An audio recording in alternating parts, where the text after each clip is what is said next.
This video is brought to you by Against the Flow of Mississippi. Against the Flow of Mississippi is a book about Jake Fayard, a Marine veteran who is unhappy with the political machine running the state of Mississippi. He decides to fight the corruption from the inside. Jake will face more challenges than he ever has and will stand up for what he thinks is right.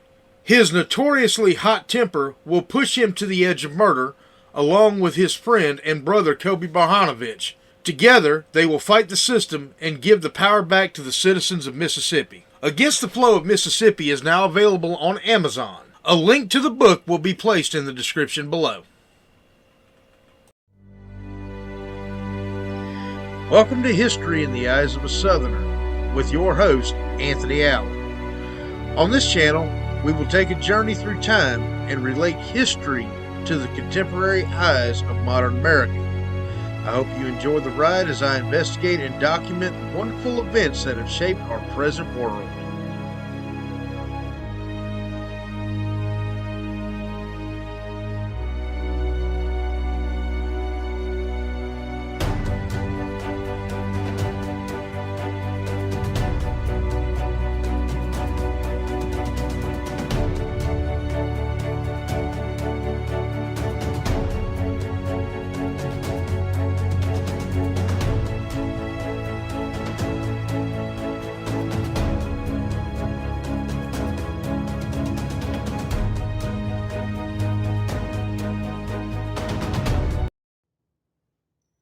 All right, y'all.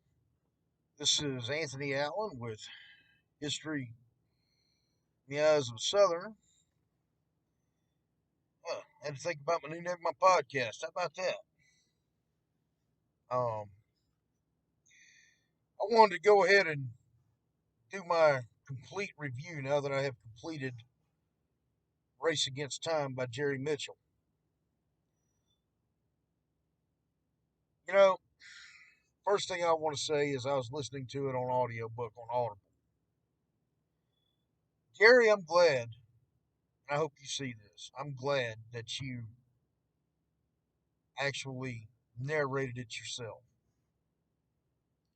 I don't think somebody else could have told your story as well as you did.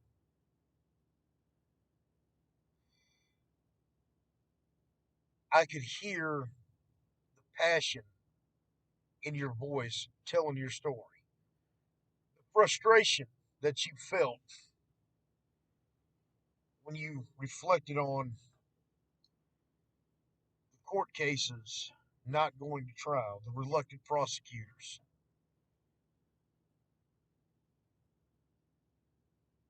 When I was listening to you,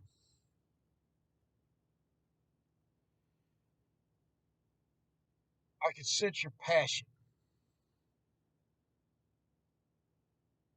wanting to do the right thing. I don't think somebody else could have told that story as well as you did. Y'all, I highly recommend this book.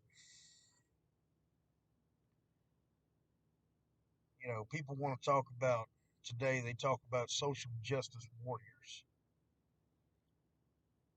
Jerry Mitchell is a social justice warrior in its truest sense.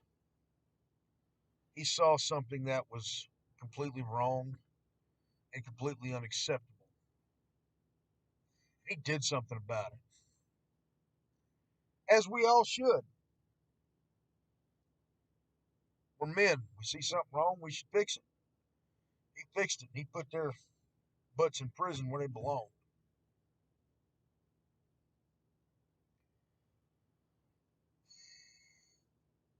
I'm not going to go and tell the entire book. I said I wasn't going to do it, and I'm not. But I'm going to talk about the book. If you haven't read the book, don't listen any further. Please, do not listen any further. I may spoil a few things for you, and I don't want to do that. I really want you to go read the book. I'm going to leave a lot out so that you'll want to read the book. I'm just going to tell you, if you haven't already.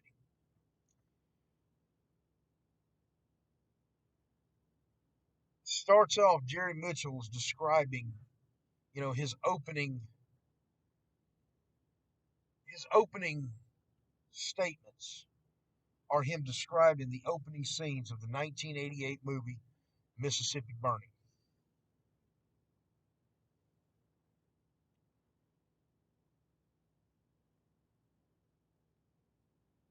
And it spawns into him being a young journalist with the Clarion Ledger out of Jackson.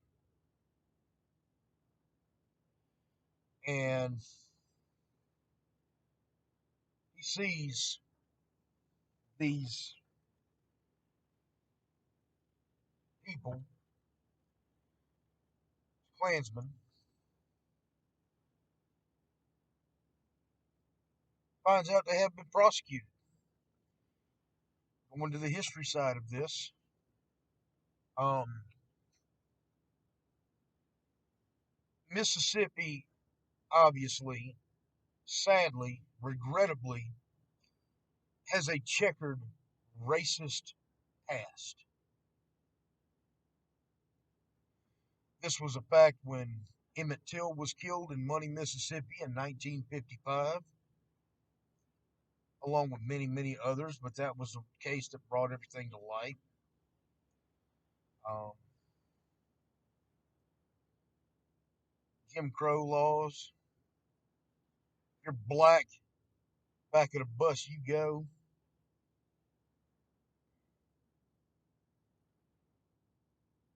Vernon Dahmer case, which he mentioned in the book.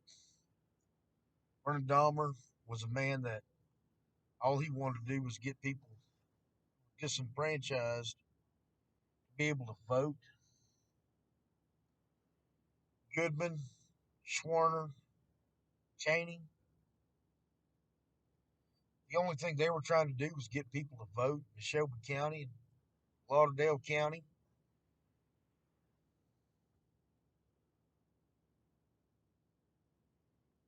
Medgar Evers, the only thing he was trying to do was make sure that black people could live the same quality of life as white people.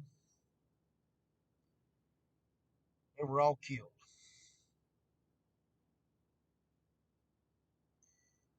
Medgar Evers in 1963.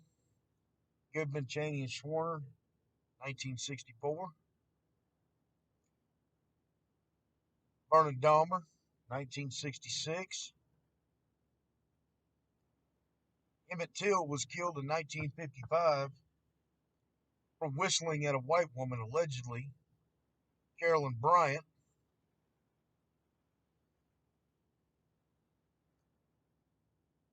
And years later, it come out, he never even whistled at her. Whistling. Really? That's enough to get somebody killed. Would have been dead a long time ago.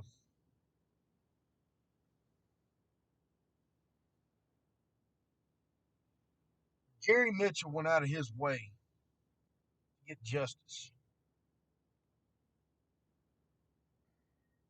The book also left me with a lot of questions.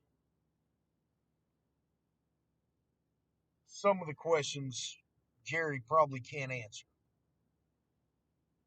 Jim Hood can, former Attorney General for the state of Mississippi. He can answer it. Mike Moore can answer it, former Attorney General for the state of Mississippi.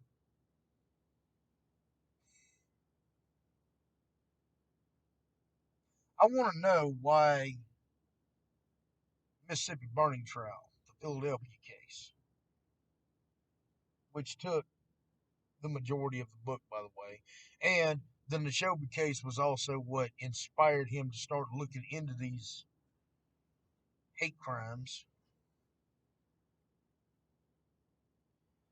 I want to know why Edgar Ray Killen was the only one charged in 2004. Why he was the only one indicted. Why not Olin Burridge? He was still alive.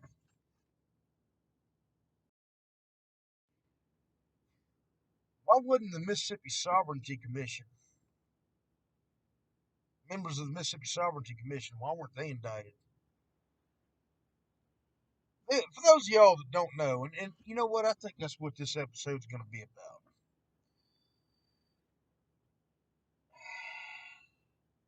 there was an organization, a state agency called the Mississippi Sovereignty Commission. It was founded in 1956 under Governor Colvin. It got the biggest booster shot of any state agency after 1959 under Governor Ross Barnett. After him, Governor Paul B. Johnson was there. And then it was shut down in 1977, and the records were supposedly sealed. They were supposed to be sealed for 50 years to make sure long after everybody was dead. Thank you again, Jerry Mitchell. You and the ACLU took care of that. God bless you for it. But look at the State Sovereignty Commission and what it was. If I had to compare the Mississippi Sovereignty Commission to anything known on this earth, I would say the Russian KGB and the Nazi Gestapo would be about the same level as the Mississippi Sovereignty Commission.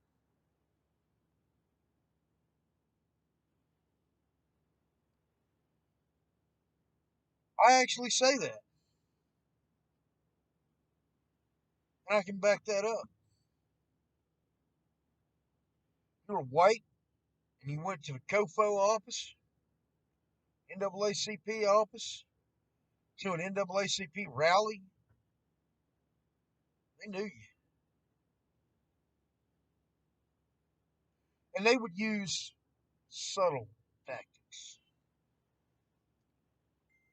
get you fired,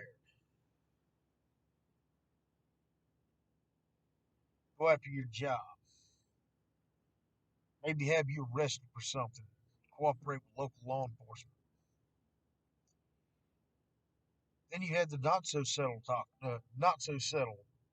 uh, occurrences.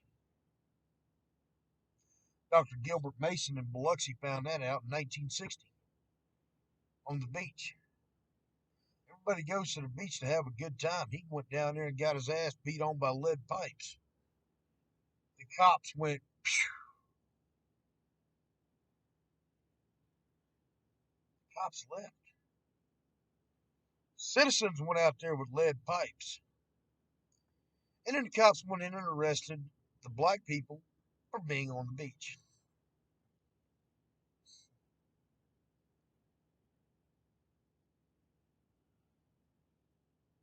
There was a preacher in Philadelphia, Mississippi, by the name of Germany.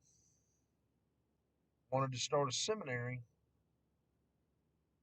black people, black preachers.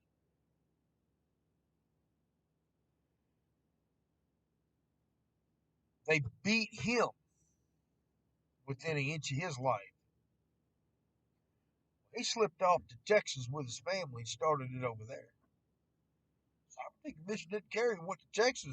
That's Texas' problem.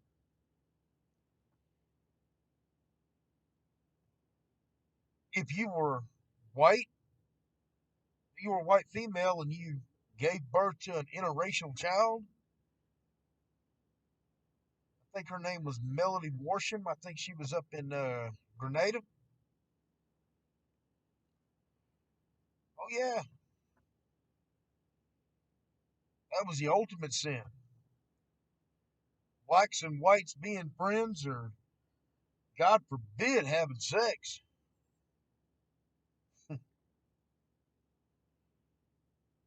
Bad times back then.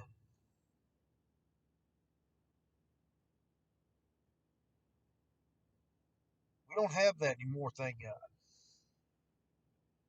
But it's something that bears talking about. This is what Mississippi used to be. We're not like that anymore, and I'm proud to say it. Most of us. Um, I want to say that Mississippi is moving forward.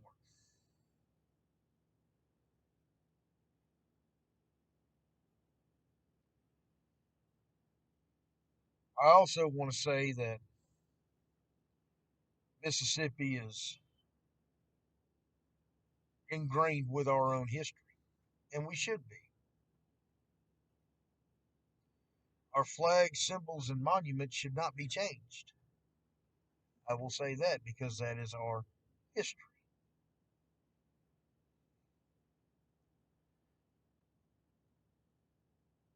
If you refuse to acknowledge the history, if you try to suppress it, oh, that's bad. We don't, nope, nope, no trace of it. It's coming around again. I personally don't want to see a sovereignty commission come back up for any reason.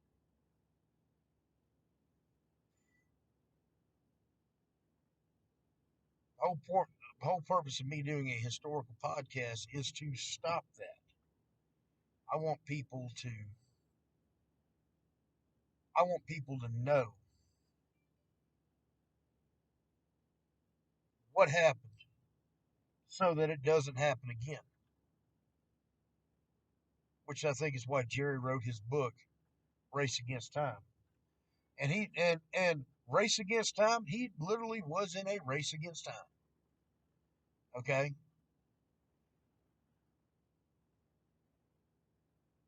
Medgar Evers was killed in 1963. The man that killed him was convicted in 1996. He was an old man by then. Aaron Beckwith was what, in his 70s?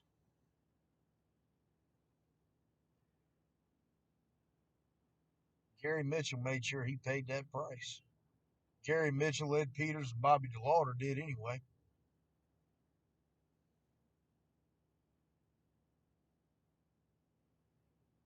I personally would like to see more people pay that price. If you were alive, there's no statute of limitations on murder. You kind of need to go to prison. I'd be glad to welcome you. I'd be glad to give you a nice warm reception there at Parchman.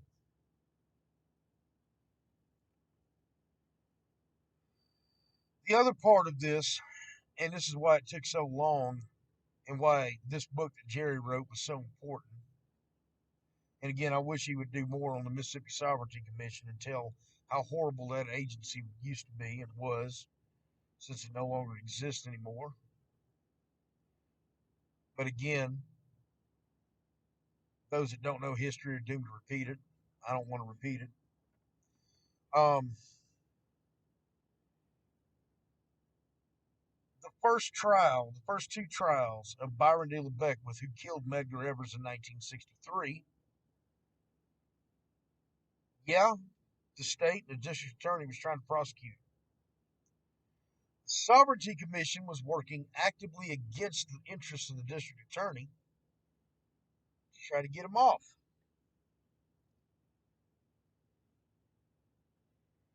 In the 1960s, I'm white. I could walk up to a black man and put a bullet in his head in the middle of a police department with 500 reporters standing around me with cameras on national TV, and I wouldn't so much as even get arrested. Hell, they may have gave me a bullet to replace it.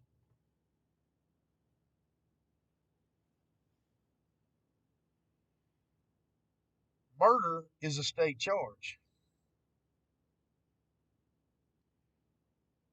It's a state level charge. Murder is not a federal charge. You would think it would be. It's not.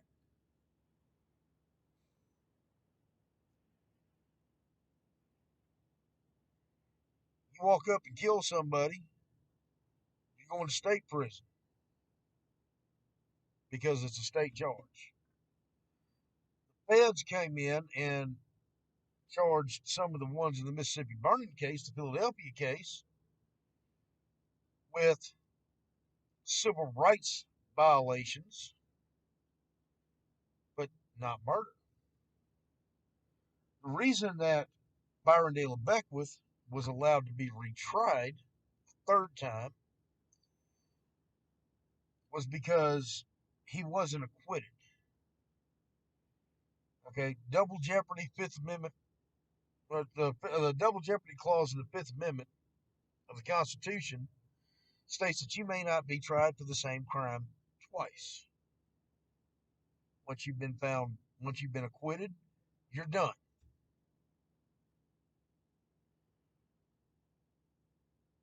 He ended in 2 hung juries in the 60s, thus opening up the door for a third once the Hinds County District Attorney decided that they were going to do it. Got around every objection from the defense. Sixth Amendment right to a speedy trial, all that good stuff. Got around all of it. That opened the door. That opened the door for Sam Bowers to be prosecuted. That opened the door for Bobby Cherry over in Alabama. That opened the door for Edgar Ray Killen. I still have to ask, why wasn't Olin Burridge charged? Olin Burridge was where the bodies of the 3 civil rights workers were found. Olin Burridge, best I can recall, lives just a couple of miles off of Highway 19 in Neshoba County, in between Philadelphia and House. I believe he's out in the Deemer community, if I'm not mistaken. He's dead now, too. But my question is, he was alive and well in 2005. He didn't die in 2012, best I can recall. Why wasn't he charged? Because the Klan wasn't going to go plant somebody on his property without his permission. Guaranteed. I've never met Olin Burridge, but I know a few people who have, and they told me that. And I believe them. Keep in mind, I used to live in Neshoba County. Briefly, but I lived there. I call that part of the country God's country. And it's beautiful. I love it up there.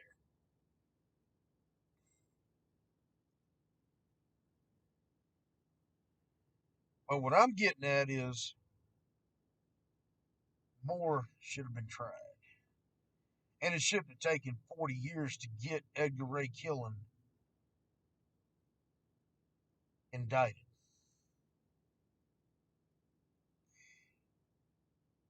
It should have been done,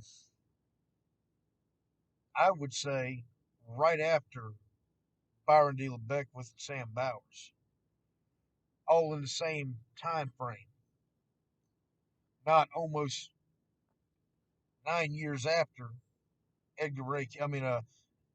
Byron De La Beckwith, and 7 years after Sam Bowers.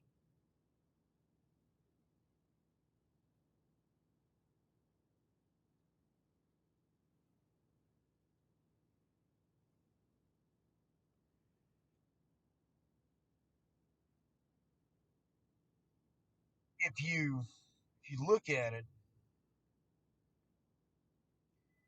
you'll see that there was a lot of things that should have done and were not. But I'm thankful for what was done.